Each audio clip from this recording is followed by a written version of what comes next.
Good morning बच्चों। आज हम जो पाठ पढ़ने जा रहे हैं व्याकरण पुस्तक से, उसका नाम है अशुद्धि शोधन। अशुद्धि शोधन अर्थात अशुद्धि, जिन शब्दों में शुद्धिकरण हमें करना हो, शुद्ध करना हो, जो कुछ शब्द गलत लिखे हुए भले मात्रा की दृष्टि से हो, वर्ण की दृष्टि से हो, तो उन्हें हमें शुद्ध करके लिखना है। शोधन, शोध करना है, ढूंढना है और उसे शुद्ध करना है, सही करना है। ठीक है, तो आइए अशुद्धि शोधन पाठ को हम विस्तार से पढ़ते हैं।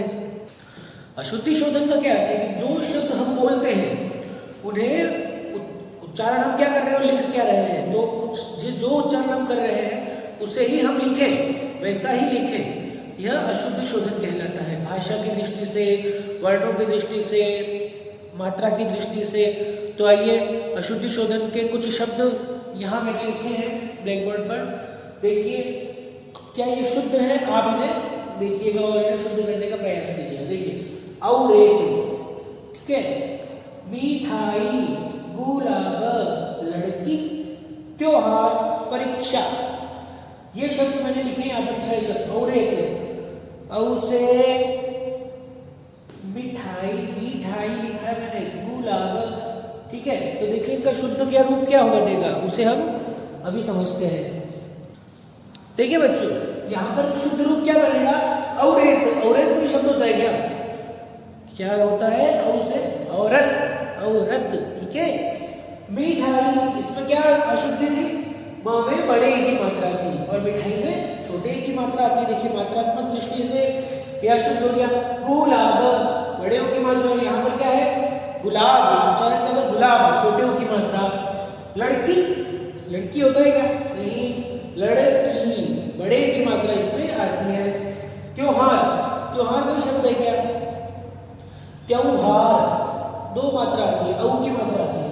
परीक्षा, परीक्षा भी कोई शब्द नहीं, शब्द तो है लेकिन हम इसका उच्चारण गलत कर रहे हैं। परीक्षा, परीक्षा नहीं, परीक्षा, परीक्षा, ठीक है, बड़े की मात्रा आती है इसमें। इसी प्रकार बहुत से शब्द हमारी किताब में है, पुस्तक में है, तो उनकी उनकी अशुद्धि ढूंढ करके हम उनको शुद्ध करने का प्रयास करेंगे।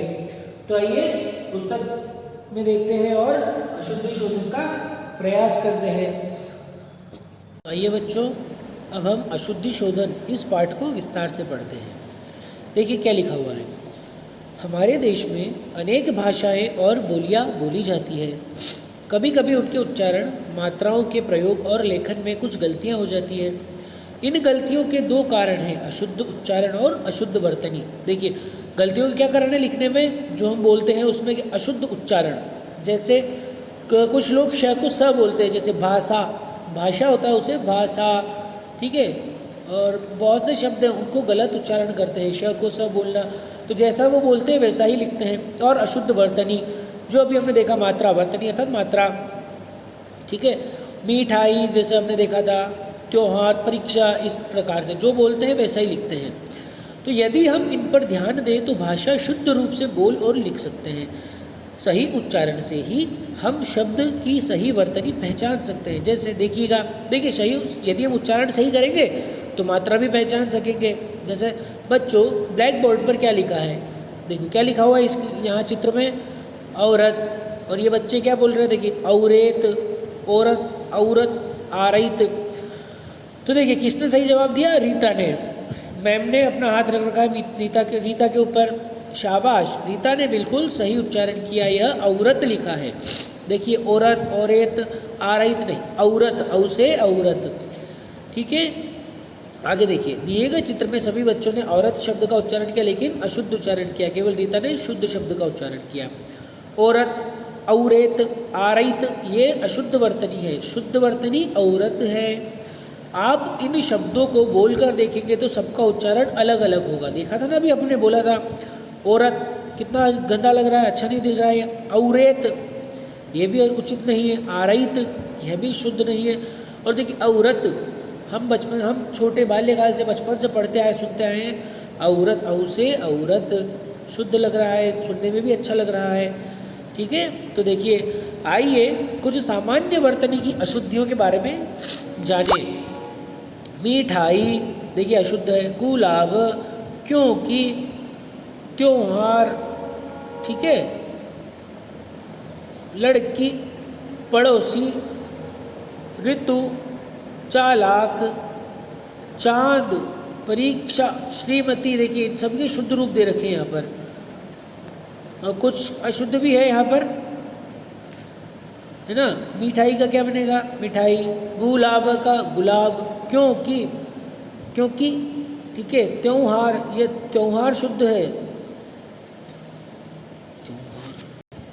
त्योहार शुद्ध है बेटा, त्योहार नहीं बच्चों, त्योहार शुद्ध है, त्योहार गलत है। पड़ोसी, पड़ोसी, लड़की बड़े ई की मात्रा आती है। ऋतु, इधर ऋतु शुद्ध है। चालाक गलत है, चालाक शुद्ध है। चांद शुद्ध है। परीक्षा, श्रीमती, भूमि, तिथि, बूढ़ा। इन शब्दों को आप अपनी पुस्तक में, अपनी कॉपी में लिखना, ठीक है, और मुझे भेजना एक बार आप।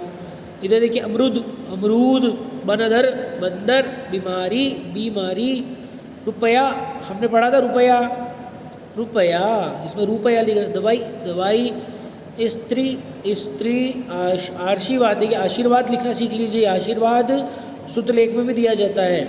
दीपावली, दीपावली, परंतु, परंतु, बाजार, बाजार, प्रसन्न, प्रसन्न, कक्षा, कक्षा, लक्ष्मण, लक्ष्मण, सम्राज्ञी, सम्राज्ञी। देखिएगा बच्चों, इसको, इन सभी को आप अपनी अपनी कॉपी में लिखेंगे। अब यहाँ देखिए, हमें वाक्य को शुद्ध बोलना व लिखना चाहिए, तभी दूसरे लोग हमारी बात ठीक से समझ पाएंगे। देखिए ध्यान दीजिए, इस चित्र में क्या है? दुकान से तेरे को क्या लेना। ये तेरे को, मेरे को, ऐसे शब्द हमें उपयोग में नहीं करने चाहिए, प्रयोग में नहीं लाने चाहिए। मुझे पेन लेना, तो ये थोड़ा अशुद्ध लगता है और एक उचित भाषा नहीं लगती है। इसलिए हमें क्या उच्चारण करना चाहिए? दुकान से तुम्हें क्या लेना है? तो मुझे पेन लेना है। देखिए इसमें आगे आएगा, ऊपर चित्र में दो बच्चे बातें कर रहे हैं। क्या ये बच्चे सही वाक्य बोल रहे हैं? नहीं, ये अशुद्ध वाक्य बोल रहे हैं। आओ जाने ये वाक्य क्यों गलत है। देखिए, दुकान से तेरे को क्या लेना है, यह वाक्य गलत है, क्योंकि इस वाक्य में तेरे को की जगह तुम्हें कहना चाहिए। हम भी बहुत सी बार बोल जाते हैं तेरे को, मेरे को, ये शब्द अच्छे नहीं लगते बच्चों, ठीक है। तो हमें उचित शब्द तुम्हें, मुझे, इस प्रकार के शब्दों को उपयोग में आना चाहिए। इस तरह से दुकान से तुम्हें क्या लेना है, तो मुझे पेन लेना है।